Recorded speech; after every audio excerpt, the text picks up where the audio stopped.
இது மூணாவது ஆசீர்வாதம். இது என்ன ஆசீர்வாதம்? உன் சந்ததி எண்ணி முடியாததாக இருக்கும் அப்படின்னு இருக்கு.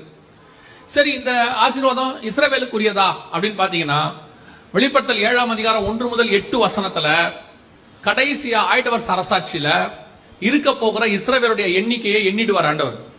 ஒவ்வொரு கோத்திரத்திலிருந்தும் 12,000 12,000 12,000 இருக்கும். 12 கோத்திரத்திலிருந்து 1,44,000 பேரை பத்தி 7ஆம் அதிகாரம் 1 முதல் 8 வசனத்துல இருக்கும். அப்படின்னா இஸ்ரவேலுடைய கோத்திரத்தை எண்ணியாச்சு. எண்ணி முடியாததாக இருக்கும் அப்படிங்கிறது எண்ணப்பட்டு விட்டது. எங்கன்னா வெளிப்படுத்தல் 7 1 முதல் 8ல.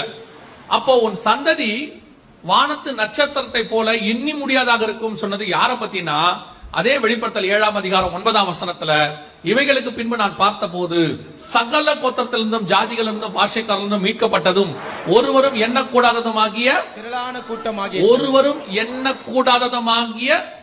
கூட்டமாகிய ஜனம், இவர்கள் யார் என்று சொல்ல கேட்டேன். பின்னாடி கீழே இருக்குது, இவர்கள் ஆட்டுக்குட்டியின் ரத்தத்தினால் தங்கள் வஸ்திரங்களை தோய்த்து வெளுத்தவர்கள்.